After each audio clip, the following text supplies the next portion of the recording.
Hey, everybody. So, Chris, are you the official host or is Brandon the official host? Well, we kind of mixed that up a little bit, and I'm promoting folks, and Chris is doing the moderation and the rest of it. Oh, So okay. No, division of labor. absolutely fine. Morning, Sarah. Morning, Cynthia. I was just going to say we are host. We are hosts.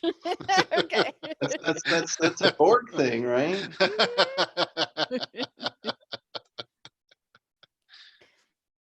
Okay. And the reason why I was asking because this one we advertised as we were going to open up mics so people could talk. that is totally fine. Everyone should be able to unmute their mics and mute their mics and turn on their cameras if they choose to, if they choose not to. And That's totally fine. I was going to say that's a little different for us, and here's the reason why is because we've been conservative, and that's difficult for us here in Colorado. Well, okay, at least from Denver North, it's difficult for us to be conservative, okay? And but we've been conservative, and we've been, automatically muting the mics, automatically muting, making sure the cameras were off, because we didn't want to be Zoom bombed. So if you're planning on Zoom bombing us, to let you know, there are at least 3 researchers here who will then take whatever you do and will do research and presentations on it. So to let you know, it will not go unscathed.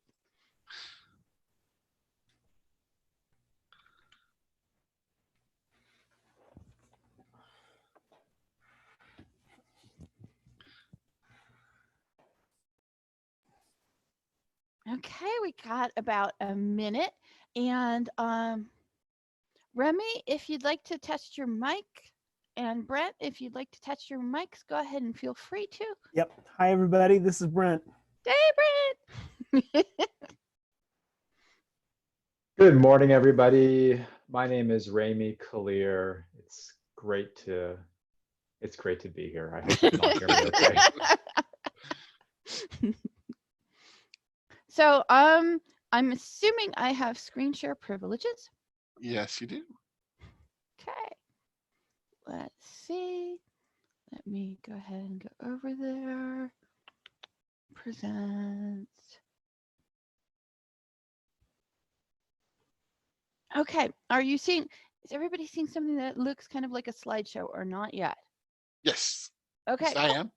Okay, cool. Yeah, we don't have a whole lot.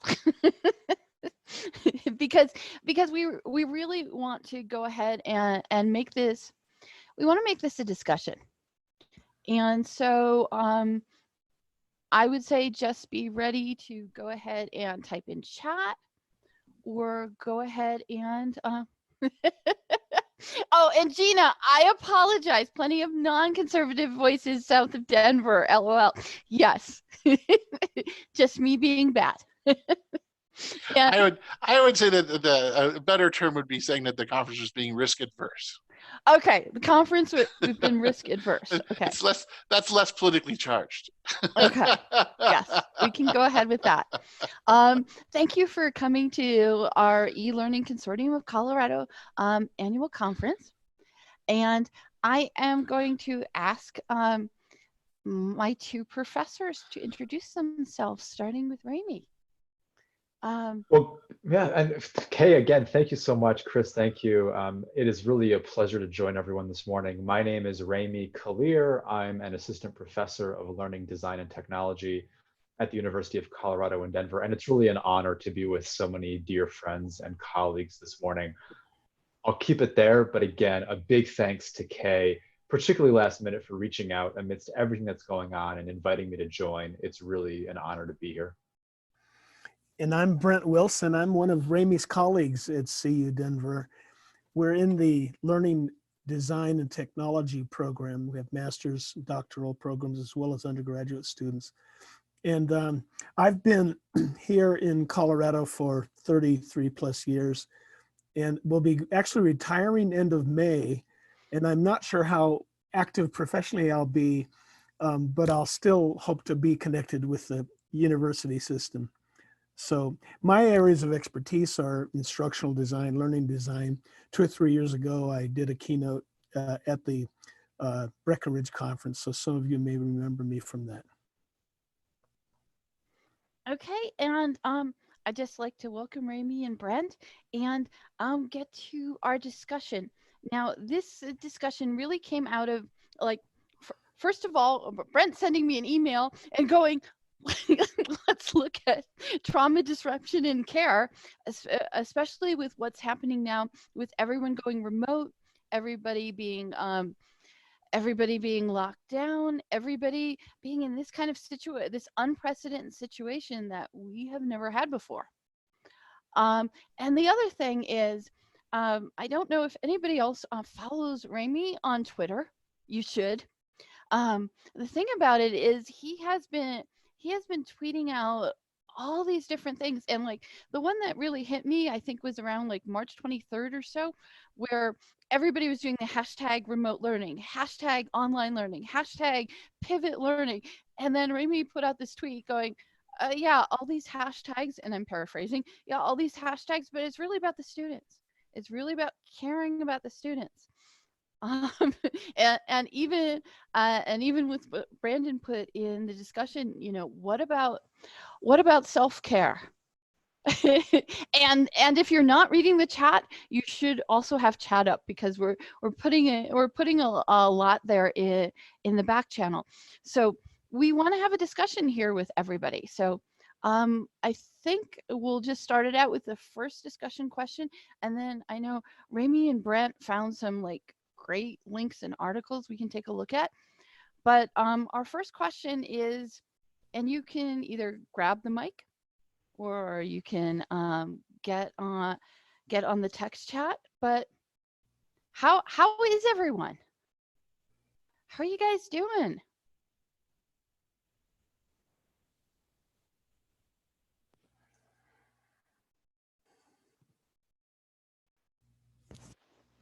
We got a simple good from Chris.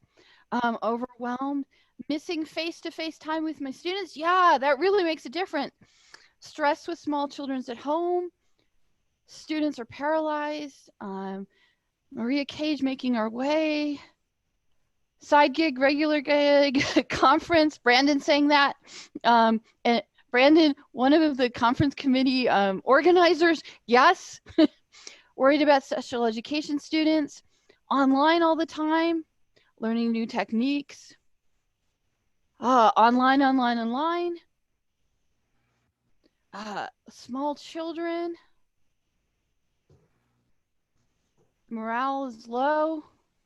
Lots of online students have problems. Zoomed out. Oh, Sarah North said zoomed out. Oh my God, I love that one. That's like had to put mechanisms in place to deal with constant panic by a small number of students. Worried about my ELL English learning students and special ed students. Is tech ability? Yes. Social impact of students. Stressed out about students. Everyone's mental health. Yes, Rachel, I would agree with that. Yeah, we're working parents. Karen, eating like I'm on death row.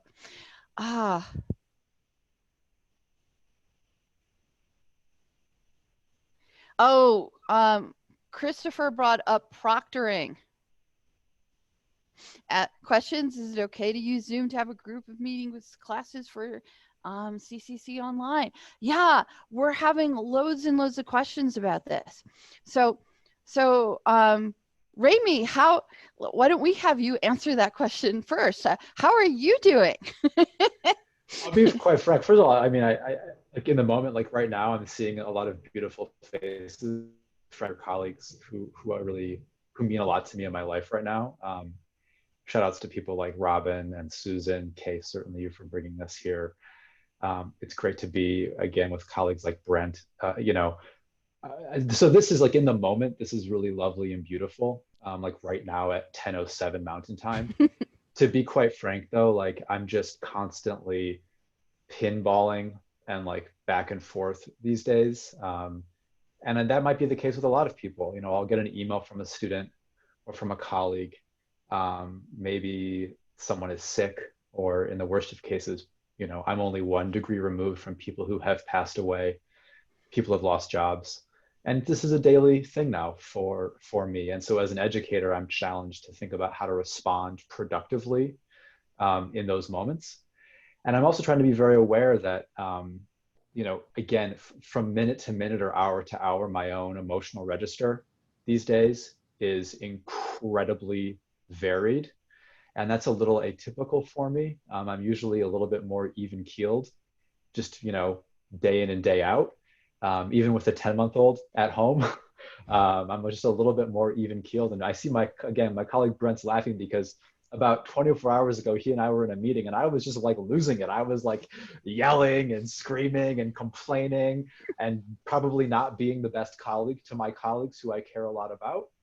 And it's because, again, I'm aware that just these are really challenging times, I think, for a lot of people. And so I just want to honor that. And I want to recognize that, again, so many of us are working now at home with our families, our loved ones, our spouses, our kids. That's also very challenging. So is the case with our students. So anyways, I'll leave it there, but, I guess I'm okay. Could I follow up? Kay? Yes, please. I'm thinking about Remi. Remi and I were in a 2-hour meeting yesterday, and you're right. Remi did a kind of, he vented a little bit of frustration at the situation. And when I heard him expressing that, the first thing that I thought of was Remi speaking for himself, but he's also speaking for his colleagues who are hoping to get tenure at some point at the university or make progress or under tremendous pressure in various ways. And the month or 2 weeks before, he had just come out of a meeting with students and heard their concerns. And he came to the meeting voicing those concerns with some passion. And so I think all of us are carrying burdens right now, not just of our own feelings of isolation or confusion, but we're also wanting to create some space acknowledging that our students are feeling that way, or our colleagues are feeling that way. And we don't want the institution to be too laid back and too slow because we see the suffering all around us. So we want to encourage all of us to feel that sense of urgency to reach out to each other and respond. And I want to say thank you to both of you for that. And I'm going to post in here. And this is if you guys go look at the link, you'll see that for the Learning Design and Technology. Now this is the program that Remi and Brent are both professors in. This was an open letter that they put out to the students. And I think it's wonderful, and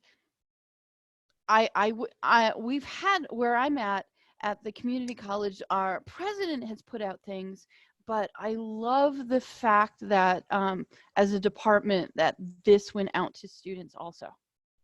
I think that's really wonderful. So my next question for people is how are your students doing?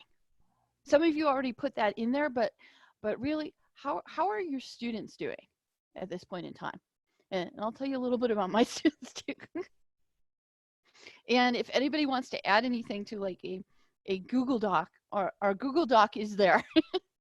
And could maybe a reminder, Kay, that yes, we have a lot of participants today, more than I expected, but we're also respectful of the mic. That just a reminder that anybody can open their mic and add a comment, even if it feels a little awkward and you're not sure you have that privilege. Go ahead and just jump in and make a comment beyond just the three of us. and where I'm come from in the US, it's okay to talk over me. I don't consider that an insult. Okay. I consider that, oh, we're having a good conversation. We're talking over each other. Oh, cool. I would say my experience is the students that, it's a mixed bag. Those students that are have well established in their careers and have really good social support from their families are stressed but are doing well.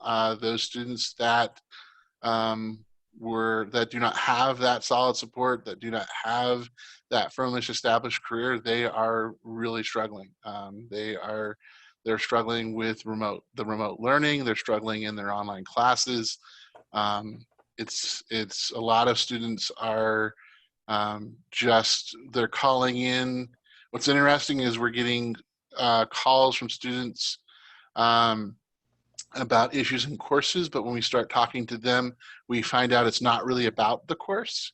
They just want someone to talk to because they don't necessarily have that social outlet to have somebody to just vent, to talk about things, to sort of ask what's going on. And so we've had some of our instructors, some of our department chairs are acting almost in a counselor role, where they're really providing counseling services. They're helping students try to navigate social services. They're trying to navigate the different colleges, different ways to go through different things. So it's just one of those things, because it's just they're getting mixed messages from sometimes different, because some students are at different colleges, and so each college is handling things different ways. And so it's just trying to help them navigate everything and trying to help them also just make it through the end of the day. So everything is just a burden right now for a lot of our students. And so it's just trying to be as flexible with deadlines, trying to be as flexible with policies as we can, and just trying to help them navigate and help them be successful at the same time. And it's tough.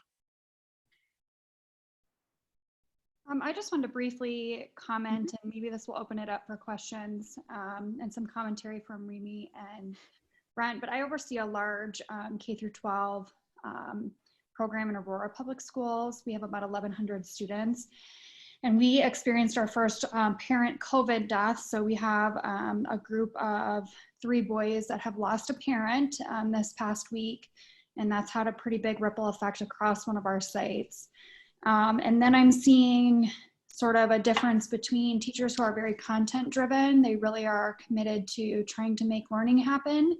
And I'm a little bit of a different opinion, which is I'm not particularly concerned about content at this point, but it really is that mental health support that so many people probably are feeling across this Zoom meeting, and being really trauma informed in the way that we're working with people, and especially families as a whole.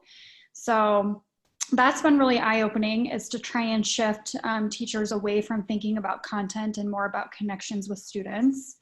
And then the second piece is I'm also parent of a 5 and a 7-year-old. And that has been, for someone who is well educated, this has been a real rude awakening. I'm struggling personally with watching my kindergartner and first grader sit in front of a screen all day, which doesn't feel particularly developmentally appropriate. And yet I'm trying to meet the needs also of Denver Public, where my kids go, which is compliance. So I'm having this personal internal struggle about what do I do to help, and how do I be compliant with the things that people are asking of me. So again, lots of tensions in my own home that are going on, and in the work that I do, but I'm sure other people are feeling the same way. Jennifer, first of all, it's lovely to see you. She and I, we had the pleasure of learning together this past summer. And so it's good to see you again. And I hear you. It reminds me of 3 things. I mean, I suppose the first is obvious, but I think it bears repeating, is that, no educator alive has ever gone through this before. So, attempts at, implementing so-called best practice seems, devoid of context to some degree. Everybody is dealing with this for the very, very first time. And so that's just, I think, an important reminder. We're all in this in a completely brand new way. It's also heartbreaking to know that a parent of your own students has passed. And unfortunately, that's probably the case for more people on this call. I mean, there's a ton of people on this chat right now, which is lovely, and may become even more common. Which reminds me of a second point, which is that there is no returning to normal. You know, that whole idea, whenever I hear it, to me, it just smacks of privilege, and a kind of idealism that is not going to be the case for, if I heard you correctly, those 3 children. They've lost their mother. There will never be a normal for them ever for the rest of their life, and that's going to be the case for a lot of people. And so this idea, you know, we can't go back. We're moving forward into a lot of uncertainty, but it will never be a normal. And I think that's also a kind of second point to remember. And then, of course, I'm with you. You know, I of course am very much of a mindset right now that care is the curriculum, care is the content, and if we can show that in our actions, and if we can practice many of the values that we as educators espouse, irrespective of our discipline, irrespective of whatever grade level we may be teaching at, the settings, online, K-12, higher ed, whatever it may be, if we can really live our values now, I think that will help us to navigate whatever new realities emerge. But yeah, I hear you, and I really appreciate you sharing that story with us. And it really does break my heart, honestly. It's just, this is where we are now. I do think, so in our student group, so I work with the CU online programs, and you know, we have also seen that trend of, depending on where the student is, it is mostly adult learners, but not all. You know, some people are still kind of in their early 20s, and you know, we have some programs that attract people who are already more established in their careers, and others that just seem to attract more of your traditional undergraduate population. And I have noticed a disproportionate impact, you know, like my students who were, you know, bartenders and waitresses and, you know, hairdressers and all those kind of jobs. Definitely hearing more about getting laid off and furloughed and things like that. But, you know, I was also reminded of how many people, you know, even in an online program where it's more of an expectation that you have your own computer and internet access, that even then people were using shared resources, you know, and not as many definitely as the on-campus population, but there's definitely been a few. And we've, you know, been able to loan out laptops for now. And I just think that, you know, the sharing of the computer resource is definitely a big one. And, you know, running out of bandwidth for bigger families, like we've been pretty lucky that, like, you know, we haven't had to like upgrade our internet service or anything. But I know that that's been an issue for people. And the free internet services that we've heard about are for the basic plan, you know, so like if you have no internet, you can get free things from Comcast and some other services, but it's the most basic, lowest level of access. So it might not work for like a family of 4 or bigger. But what I've been surprised by is maybe just because our role is a little bit more transactional, and that a lot of the people that we're talking to, you know, they're like trying to just get admitted or get going. But I do feel like I'm surprised that more people aren't bringing up the social emotional thing. And I have to think that maybe that's because, you know, they would rather talk to somebody more like in a counselor role. You know, I think that's been something I have felt uncomfortable with, is like being afraid to ask those deeper questions, because I don't want to pretend that I'm a mental health expert. You know, I'm afraid of uncovering a deep trauma that I don't know how to handle, you know, and I think that that's really hard for a lot of people. It's like, I saw in the chat that somebody said that the library help chat has turned into an informal counseling service, you know, and I just thought like, oh, I definitely empathize with that, because it's a little scary to feel like, you know, this is not what we've been trained for in a lot of cases. So, yeah. Jenny, a minute ago, referenced that some instructors are kind of content oriented and they want learning to happen. And of course, the reality is learning is happening. No matter this of all times, there's serious learning going on. I'm reminded of a friend of mine wrote a paper years ago called Learning That Grows. And usually the cognitive science literature talks about learning. Of course, there's a steep drop off. You take a class and then a year later, you remember 20%, 10% of what was covered. So we expect learning to degrade over time. But there are some kinds of pivotal learning events that happen to us that actually are transformative, and we keep on returning to them, reinterpreting. They change how we think about ourselves. Those moments are growing. Actually, the learning grows. And you would think, you would hope that there could be some positive events that happen over these next few months in our lives that actually position us to grow and keep on returning. Those become reference points in our lives where something good happened and we turned in a good way. And so I do think learning's happening. The question is, can we turn what's going on with ourselves in our professions, with our homes, crossing boundaries in the different categories of our lives, can we turn these things into some kind of positive point that we can return to and remember going forward? So that's just a thought to me. Most learning degrades. Some kind of learning actually grows over time.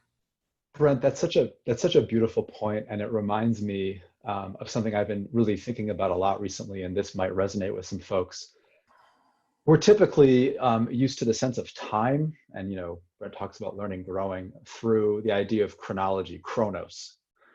And we organize schooling around chronos. We have 53-minute periods in a school day for K-12, or 3-hour-long classes like the one that Jennifer was a part of that I taught this past summer. And that was part of an 8-week summer term or a 15-week semester.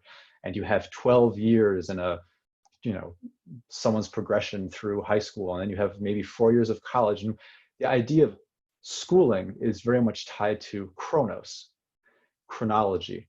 And of course, there's other ways of thinking about time. And very much in a very uncomfortable way, we've been shifted into a way of time right now that we might refer to as kairos. That's spelled K-A-I-R-O-S. And this is all very well known, and it's been literally spoken about for thousands of years. But we are now in a kairos time. We are no longer, for many of us, in a chronos time. And that changes how we must think about learning and how we organize our own relationships, certainly professionally, absolutely personally. But we see all these jokes on Twitter and elsewhere about time being, you've seen in our chat now, very fluid and free-flowing, and days feel like years. And when we're living in kairos as opposed to living in chronos, we begin to mark time in different ways, with different kinds of rituals, through different kinds of moments, through perhaps very meaningful, heartfelt connections with other people, but not in the way that all of a sudden an hour has gone by. And so I just think that there's some important lessons to be learned there as we really adapt the rhythms of our daily routines to a very different sense of time, which has profound implications for our personal and professional well-being.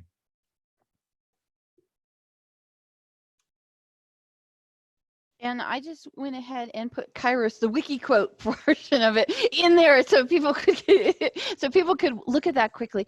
Does anybody else want to talk about how they're doing or how their students are doing? Because I would take us on to our next discussion question. Oh, and I want to do a shout out to Edith, who is one of my colleagues, who is the director of the Bachelor's for Nursing at Front Range Community College, a new program. And Edith, if you wanted to get on mic, we would love to hear from you, because I know what's going on with your students and also even your instructors, and how your instructors, since they're nursing instructors, are just being pulled.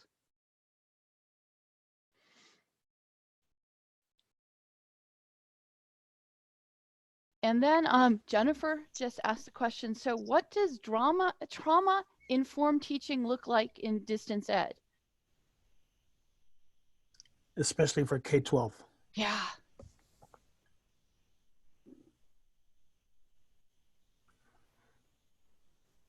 And Jenny, my short answer to that, I'm not aware of articulated models that combine the concept of trauma to distance or remote teaching. But of course, we're facing it right now. And so it's kind of in real time, we're trying to figure this out. But maybe some a little deeper research could reveal some helpful stuff. I was looking this last few days as we prepared for this, and didn't find anything that I really wanted to share. But that's a really important point, not just for K-12, but for all levels of education. Yeah. Well, Okay. and the reason I asked this question in particular is that, interestingly enough, Remi, there was an email that was disseminated through Aurora Public Schools that had your name on it. So good for you. Good job. Kudos to you for your messaging that somehow made its way to my inbox, and I was not on the original listserv, so that tells you how widespread it was. But one thing that really caught my eye, and we had a nice discussion within our leadership team about it, was this concept of care. And I guess my wondering is, you know, we're constantly thinking about trauma-informed teaching and what that looks like from a strategic perspective and what strategies teachers can use in the classroom. So how does that look different for our teachers that are now teaching one place removed, right? Now they're over distance instead of being face-to-face. Is it different? Is it not?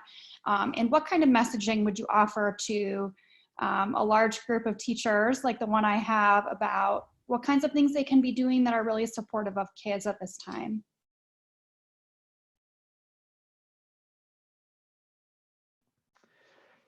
Yeah, well, first of all, it's hilarious to hear that I got somehow roped into somebody else's email. But anyways, we'll leave that aside.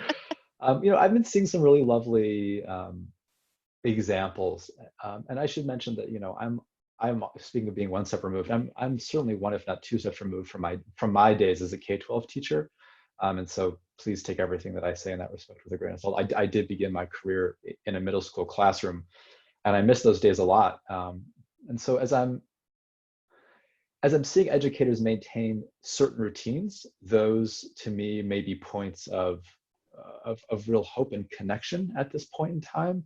So, you know, birthday songs and birthday announcements, you know, with kids, you know, we're seeing a lot of that shared in some really lovely ways. You know, opportunities to do pen pals and reading circles and little, you know, interest-driven projects have also been really lovely.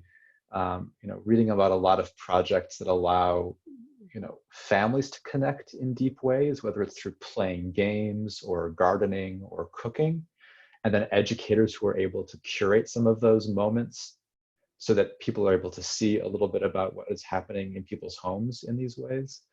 For me, those are some very practical strategies that allow educators to be responsive to families' home cultures and practices, that allow people to celebrate that type of everyday learning that is occurring inside of homes, and then to connect that into a classroom community to maintain a semblance of togetherness and connectedness amongst friends who are, you know, missing each other. And we can imagine, you know, examples of that, you know, even occurring in high school classrooms and certainly in aspects of higher education as well. Maybe that's helpful. Jenny, knowing you, you've probably seen all of that and more already, though. So. This is Kay, and and Jenny, I'm going to jump in, and the only reason I'm jumping in here is because I have been asked a lot. Oh, what's the research for having people, you know? Oh, okay. Can you send me some research articles on how to teach remotely? And I'm like, there is not research on what happens in a pandemic and suddenly everybody shuts down. I can send you lots of research articles about, you know, like, okay, at this university, they spent 12 weeks developing an online certification course, and they studied how the instructors went through this course and then taught online. There's lots of experiments, there's lots of case studies about online teaching, but this kind of situation, there is not an article that I can pull up and say, okay, so this is the research.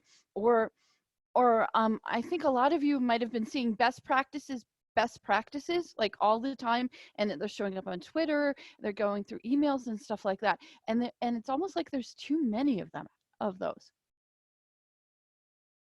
Yeah, that's not to say, though, that we can't look for ideas and research and make connections. That's the curation idea, that there's research out there, there are ideas out there. And for example, we know that threaded discussions are often not thought to be the greatest way of to learn something. But the reality is if you put a listserv or if you put a threaded discussion out there and only 5% of the people participate, you think it's a failure because only 5% of the people. But if 80% are watching if 80% are kind of keeping an eye on what's being said, then that can be that lurking phenomenon that we know historically that people don't always participate in jumping out and saying something. That lurking phenomenon, there can be real learning happening. They can be somebody who really appreciates that chat comment, that comment that was made in the discussion. So don't underestimate any kind of power of putting stuff out there. I would say on top of that, that visually, or putting your face out there and your voice, making yourself vulnerable that way has a surprising effect on people. People really appreciate seeing you, a local person that they know, and it has that stronger effect than even print resources do.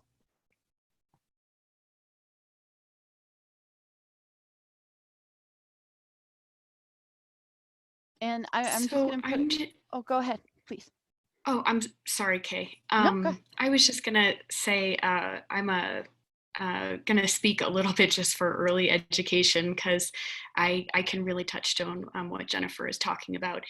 I think for those of us up here in the Vail Valley, you know, it's been really challenging because we have a fair amount of families who are still in need of internet connection, even if we can get them the technology. And then another real struggle we're hearing from parents is that they're trying so hard to keep their older kids, you know, up on their homework and their studies that really, even if we're providing resources for the preschoolers, it's a challenge, to struggle for them to actually have the time and the energy to then go ahead with their preschooler and get online. So I think for early childhood education, some of these struggles with connecting with our families, especially because we do serve a lot of families who have kiddos with high risk and are already experiencing trauma. These are things I think we will be studying and looking at and hopefully collaborating for solutions for a long time to come. I really appreciate you sharing that. And to me, that really underscores a very important point here, that as educators and as parents, we're experts. And I think many educators who are perhaps joining this call right now are very well aware of, you know, really deficit-oriented narratives, particularly in the broader media, about the fact that educators are not experts, or that educators may be kind of like a jack of all trades, but not really kind of deep, you know, deep experts in their real craft. And I think that this crisis is really making clear that we as educators have known for a very long time, but others perhaps know as well, that we can improvise, we can struggle, we can find productive, creative solutions to very challenging problems, and that it might not be great day in and day out, but we'll get to a point where we have working solutions.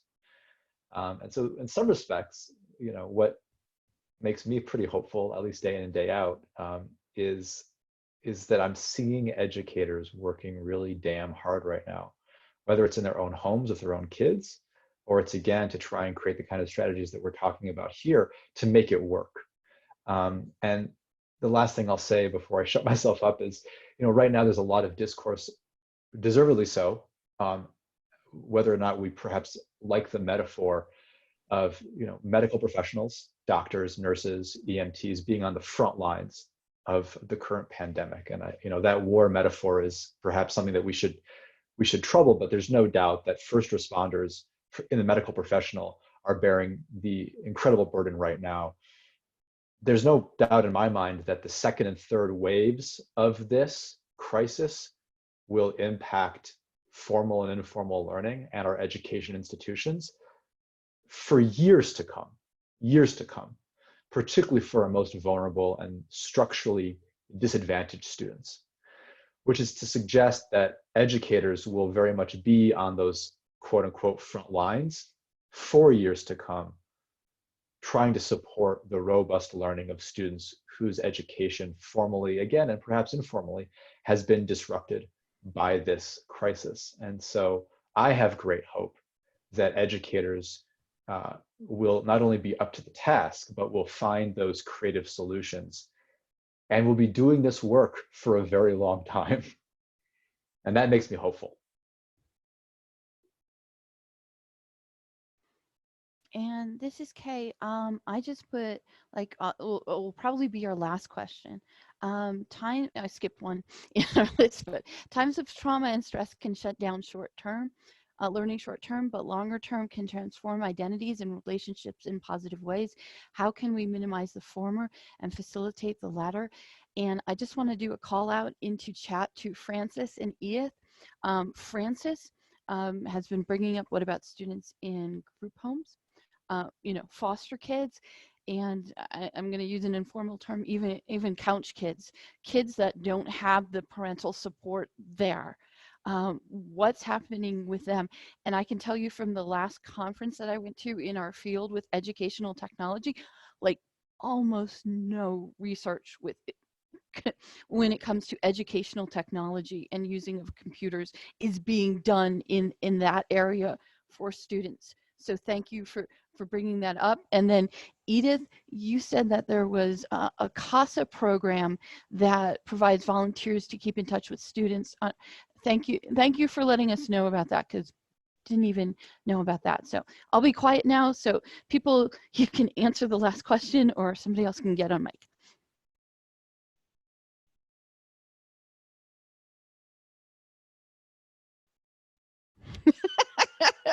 Remi signaling to people. Somebody get a mic. It's called wait time. This is Edith. Let me see if I can. Edith, thank you. Okay. I'm not sure what I'm going to look like here, but. You look wonderful. Just a couple issues with this. Because I'm in nursing and healthcare, that I think this is going to give us a lot of opportunity for research and to come up with better solutions on how to handle this in the future. And just a comment about the faculty. I have all adjunct faculty who also work, who've been pulled into overtime and other roles. We're trying to build our next courses. And I think just keeping everybody positive. Society has been through similar situations. We're coming out better than many of the other pandemics, and keeping everybody positive. That's kind of our role in healthcare. And I think that's key. Students will get back on track. The losses, we'll learn from the grief. And, we'll get there. We just have to keep positive, and the learning will be incredible to make a better world. And Edith, thank you. And I have to say, I work with Edith, and when she gives her introduction to nursing to students, and she explains about Florence Nightingale and how nurses are the people who sit next to the beds with sick people and listen to them, and they're the first, and what Florence Nightingale did and how she formed the whole field of nursing. These are the best people that we want out there, and yeah, I'll give a shout out. The best. It is ironic because the beginning of the year, the World Health Organization named this as the year of the nurse, and everything we need to do, Florence Nightingale did back in the day before nursing was there. She's an epidemiologist. She did a lot of research on washing hands and opening the windows and getting fresh air, and it's really what helped the mortality rate of the soldiers in the Crimean War. So it's kind of ironic that we're going through this now, but thank you. And I love the technology aspect and some of the dilemmas we can pose to our students in the future through e-learning and discussions. Thank you. They did. And Kathy raised her hand. So Kathy, you can go next. Just go on mic. You should be able to. All right. Hello, everybody. This is Kathy Tran from Tran County College in Fort Worth, Texas. Thank you for putting this together and open it to everybody. So I would like to share a perspective. So I teach online with TCC, Tran County College, for 10 years now. And I actually see this as a different perspective. So I came to our great country right after 9/11, and I saw how devastated we used to be. And then I saw that we bounced right back. I mean, it's not like, overnight, but it took years to recover, but we just bounced back. And then I worked in the banking industry in my previous career before education, and I saw the financial crisis in 2008. And I was out of a job because the bank I worked for went bankrupt and were acquired. And I saw thousands and thousands of banks went out of business. And I saw our nation again were in a very difficult situation in 2008. And that's when I went to education.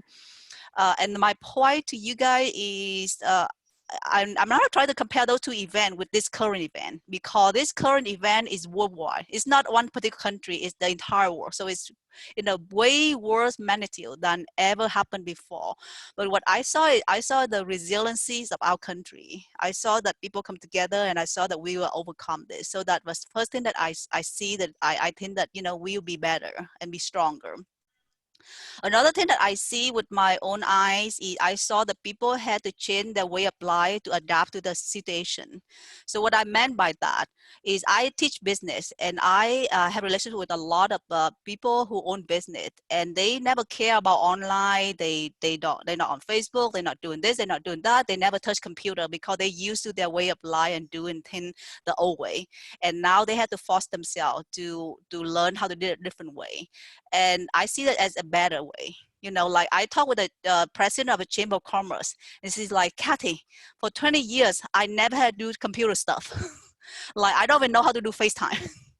But she's the president of a chamber that had thousands of members.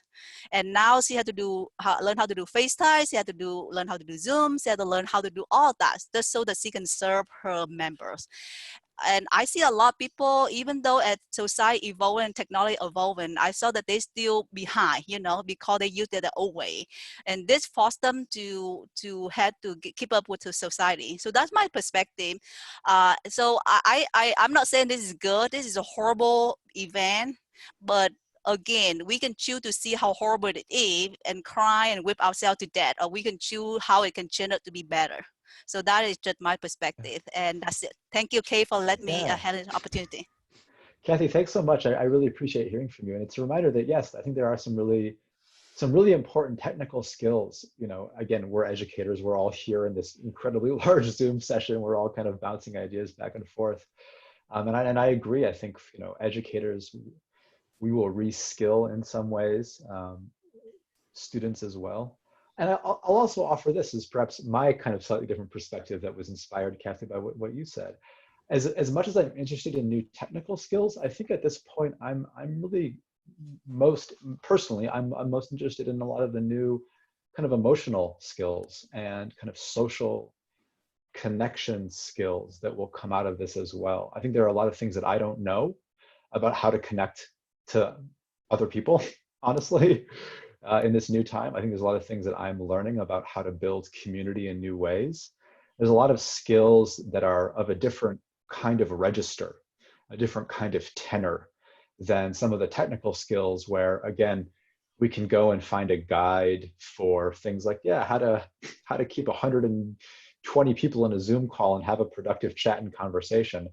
I don't know if there are as many guides out there, or maybe I just need to spend more time in counseling to find, what are these social skills that will require new perspective and new practice as we all find ourselves living through, again, months, if not years of very different realities. So I'll leave that there. But Kathy, I really appreciate you listing that in our conversation. And Remi, that's a great point, and that is to give me idea for another webinar.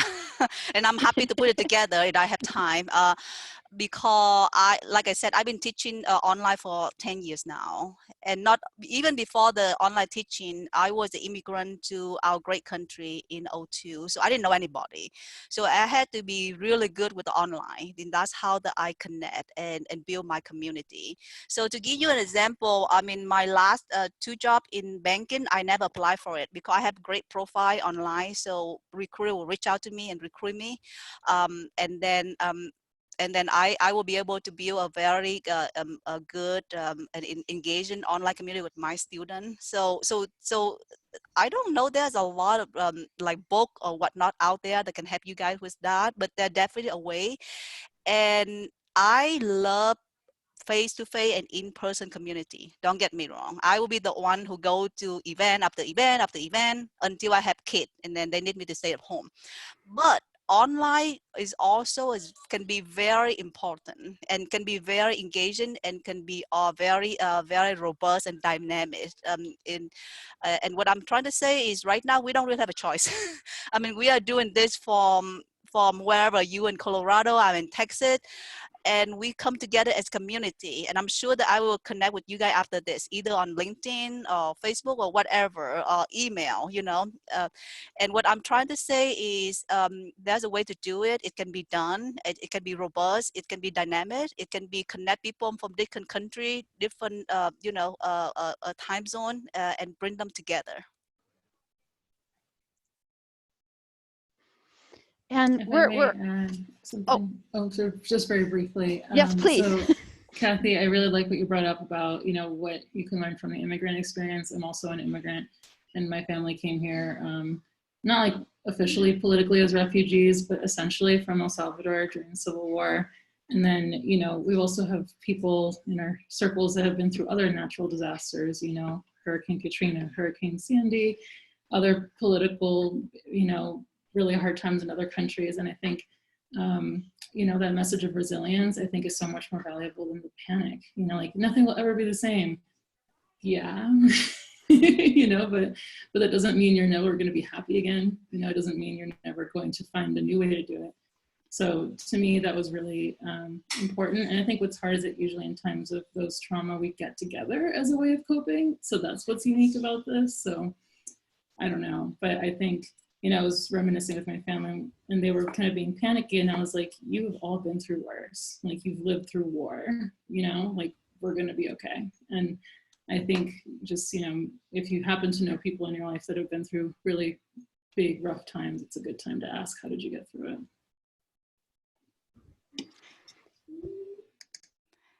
And also, as the teacher, we are the leader of our own community, and I want you to not forget that. I mean, do I have moment that I do have panic?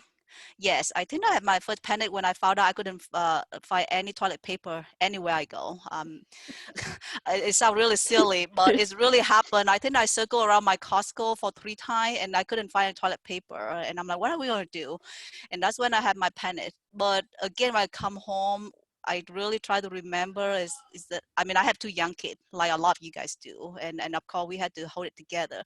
But also, I teach 7 classes, and I have 200 students online. And some of them, I mean, they cannot even pay for their internet so that they can get on and do their assignment. That's how horrible it is. I mean, they lost their job. They don't know where their next meal is going to be. And that's when I'm like, you know what? I mean, my lack of toilet paper is nothing compared to whatever they're going through. And that is really put me in perspective that we got to keep it together because our children look up to us, our family look up to us, our students look up to us, and we might be the light, you know, for them. And that's why that, I know it's hard for everybody. I mean, I'm working from home, homeschool my 2 kids, and you can hear them from the background. And it's hard for all of you guys, whatever hardship you go through. But to make sure to keep it in perspective that, you know, we are actually the leader of a lot of people, either you know it or not. Very well said. Well, unfortunately, we're coming to a close, so I'll leave it to Brent and Remi and Kay to wrap us up and send us on our way. So Okay. Go ahead for parting words. I'm going to say something really quick, and I put it in chat. Okay. And sorry, I'm an activist when it comes to some of these things. Okay. Right to the internet. Maybe no one wanted to discuss this before, but if you're an ed tech person and the right to the internet, think of the difference that makes. The next one, internet as a public good, like water or electricity. Okay, so if things are brought up like net neutrality again and about having private industries take over that, perhaps it as a public good would be great. And the last one about teaching skills and resistance, if you're watching the news, seeing how many workers are protesting or walking out, or nurses and medical people asking for protective equipment and just think about in the courses that you're teaching, is this something that's discussed? You probably discuss professionalism, but what about teaching resistance or protecting yourself as the worker also? Okay, sorry, that was my little socialist thing. Remi and Brent, if you'd like to have parting words. Yeah, Kay, how many participants? It's 65, or it was up higher, wasn't it? Yeah, we were in the 80s. In the 80s, and that's high for a Yes. conference. I mean, if this were a face-to-face conference, I would be surprised at a breakout session to have that many people. I wonder if there would be any interest in some kind of continuing conversation. This is very good energy here, in other words. And I'd like to tap that energy, if we could, by some kind of an open forum or continuing session or a listserv or some kind of social media, maybe Twitter, continuing conversation, because the energy and the people who were there, I was impressed by all the comments and stuff. Would love to keep this going in some way. So I just invite ourselves to keep thinking about this, keep ways to keep reaching out on this subject. Okay, I will say that Kathy has said she'll start a Facebook group. I put my email in there. Kathy, send me the link to the Facebook group. I will send it out in tomorrow's, I've been sending, sorry, if you registered, you would have gotten an email from me that said like elk guide on the side. I will send it out in the guide on the side that I'm sending out tonight. And that would be absolutely great. So I'm happy to start a Facebook group for everybody, Okay. and you can join, and then we can take it there, and we can share best practice about how to, I mean, whatever you want to talk about, of course, everything online, e-learning. And how would you like me to name this group? Should like whatever your inspiration, whatever inspiration you have, you're starting it, so you get to do it. And everybody talking about lurking, I have a great article about like lurking, and I'll put in the Facebook group.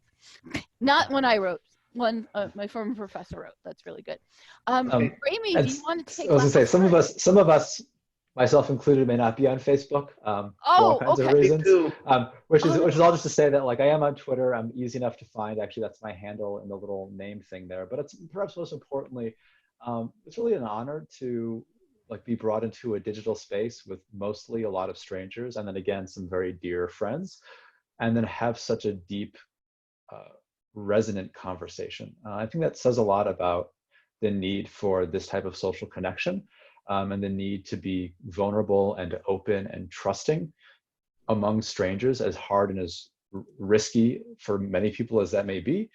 And so I just want to say thank you for gifting me with your presence and your thoughts the past hour. You've touched my heart, to be completely frank. This has really been a pleasure on so many levels.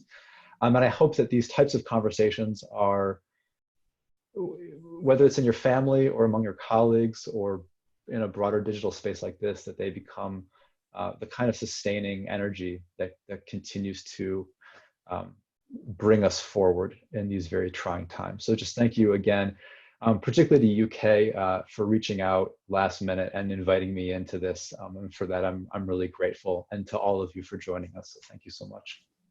Thank you, everybody. Thank you to our presenters. I'm going to go ahead and end the meeting. Sorry for the abrupt end. We're a little bit over time, but you guys have been great. This has been an awesome discussion. So thank you, and thank you, Chris, as well for moderating.